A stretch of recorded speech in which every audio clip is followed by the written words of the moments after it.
Broadcasting live from the Albay PIO News Center, providing you the most exclusive news update from all over the province. This is News at 12. In the local scene, the Albay Provincial Health Office is boosting its reproductive health campaign through youth-centered programs, promoting responsibility and awareness. The office, through its Population Development Division, held the U4U Teen Trail at Tugad National High School in partnership with the Malinao LGU and Rural Health Unit. The interactive activity engaged students in discussions on self-respect, decision-making, and preventing sexually transmitted infections. Provincial Health Office OIC Patrick Rigondola said that the program helps teens become more confident and responsible in making informed life choices.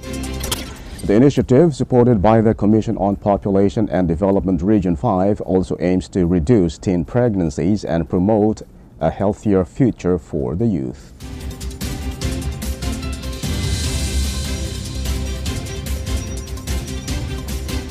In other story, the provincial government of Albay has launched a workshop integrating biosphere reserve concepts into the school curriculum.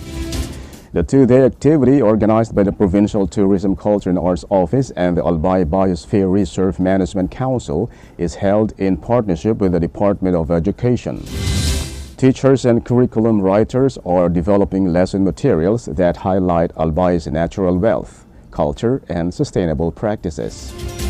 The goal is to inspire students to value nature, cultural identity, and community resilience. Discussions continue with the presentation of draft lessons and activities promoting Albay's commitment to sustainability.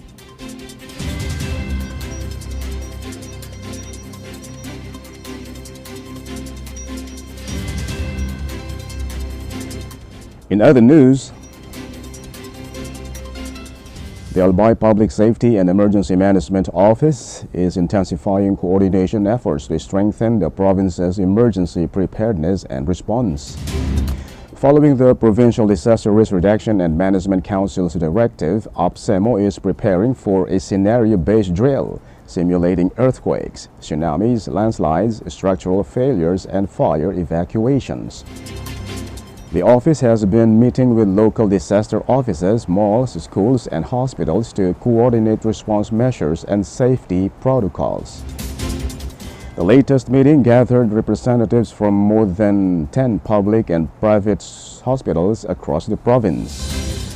APSEMO said coordination will continue with hotels, religious groups, and other key establishments as part of its ongoing preparedness initiatives.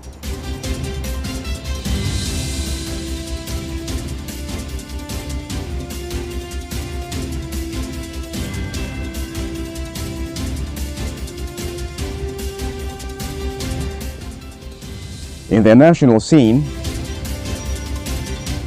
the Sandigan Bayan is formulating new rules to fast-track corruption trials, Presiding Justice Geraldine Faith Eco said Monday.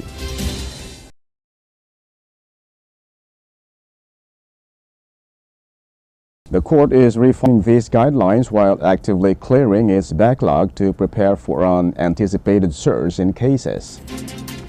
Once completed, the proposed rules will be submitted to the Supreme Court for approval.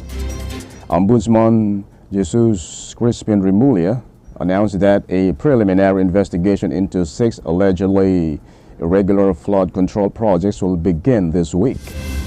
The inquiry targets 5 ghost projects in Bulacan flagged by the Department of Justice, as well as a dike project in Oriental Mindoro under scrutiny by the Independent Commission for Infrastructure. Remulla said the first set of charges related to these projects is expected to be filed by next month. Cagayan de Oro Representative Rufus Rodriguez revealed during House budget hearings that the Anti-Graft Court is drafting rules to limit corruption trials to a maximum of 120 days.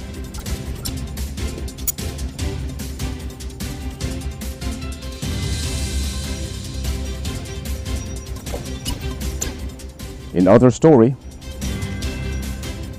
Senate Finance Committee Chair Sherwin Gatchalian flagged about $271 billion in questionable items in the Department of Public Works and Highways' revised 2026 budget. The issue includes thousands of road projects lacking station numbers, 40 duplicate projects, 42 projects split into phases, and nearly 1,000 projects reappearing despite being funded in the 2025 budget. Gatchalian noted improvements such as the reduction of duplicate projects from thousands to 40 and phased projects from thousands to 42. He expressed concern over recurring projects which could become ghost projects due to the discretion given to district engineers.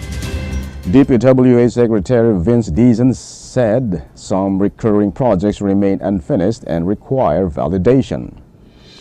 He committed to removing duplicate, phased, and reappearing projects once verified.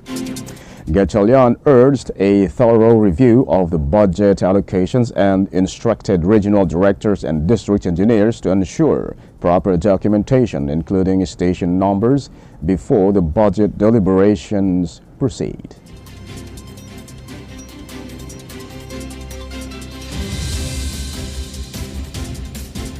In other news, the Office of the Ombudsman is working with the former staff of former Senator Richard Gordon as it reopens its investigation into the Farmali pharmaceutical cases.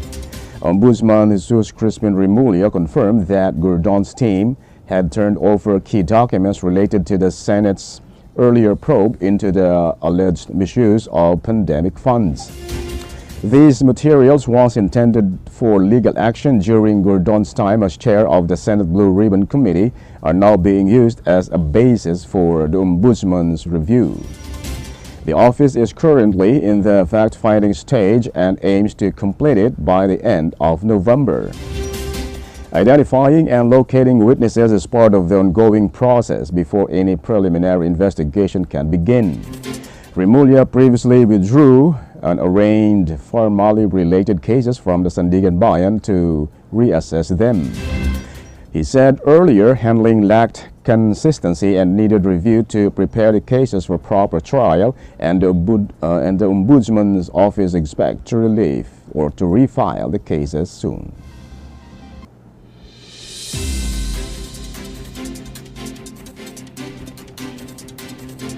And in the news outside the country,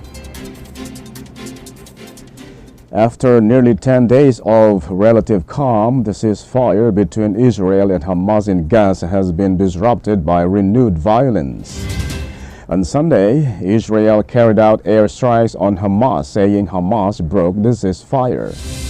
Gaza health authorities reported at least 45 fatalities, while Israel confirmed the deaths of 2 of its soldiers in the city of Rafah.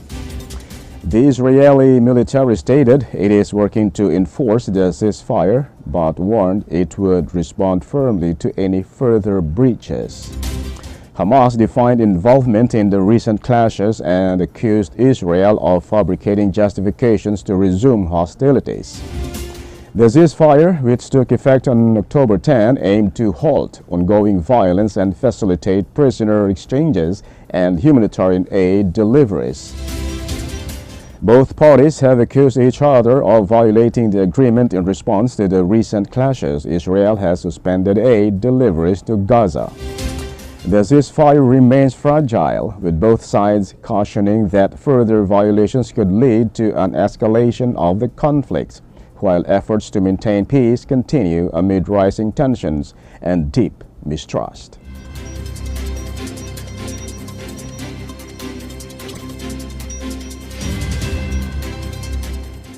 In other story,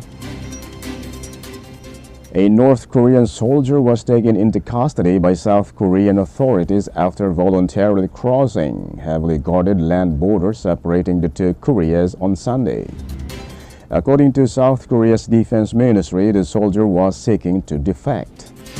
Defections directly across the land border are rare due to the demilitarized zones, dense forest, extensive landmines, and constant military monitoring on both sides.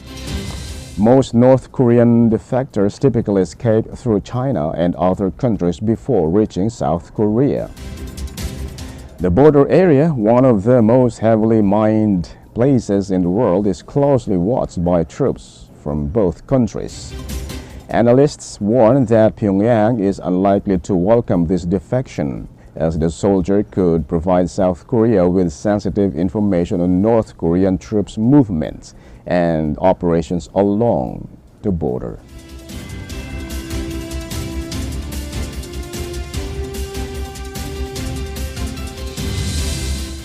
And finally, in the news outside the country, the Philippines ranked 79th in the latest Hanley Passport Index, a respected global ranking that evaluates the travel freedom of passports issued by 199 countries. The index, released this October, measures how many destinations passport holders can access without a visa or with visa-on-arrival privileges. Filipino travelers currently enjoy visa-free or visa-on-arrival access to 64 out of 227 destinations worldwide, marking a drop of 6 places from the country's 73rd position in 2024. The Philippines now shares this rank with Sierra Leone. In a notable shift, the United States has fallen out of the top 10 for the first time in the index's 20-year history, landing in 12th place alongside Malaysia, according to CNN. The Hanley Passport Index highlights a clear trend. Nations that embrace openness and international cooperation are advancing, while those relying on historical privileges are losing ground. China stands out as a significant climber, rising from 94th place in 2015 to 64th in 2025. This progress is largely due to expanded visa-free access agreements with Russia, Gulf countries, South America, and parts of Europe. Similarly, the United Arab Emirates has surged 34 places in the past decade, now ranking 8th globally.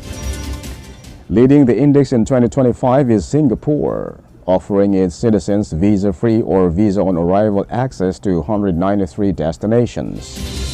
It is followed closely by Japan and South Korea with access to 190 destinations each. The third spot is shared by Denmark, Finland, France, Germany, Ireland, Italy, and Spain, each granting entry to 189 countries and territories without prior visa requirements. And that's all for the News at 12, October 22, 2025. We'll be back tomorrow for more news updates. Thanks to our news writer, Albay PIO and Naomi Ruth Hernandez. And on the technical side, Chad Bobis. Our Provincial Information Officer, OIC Marty Gonzalez. And under the supervision of our Governor, Noel E. Rosal, I am Greg Hallare. Thank you for subscribing.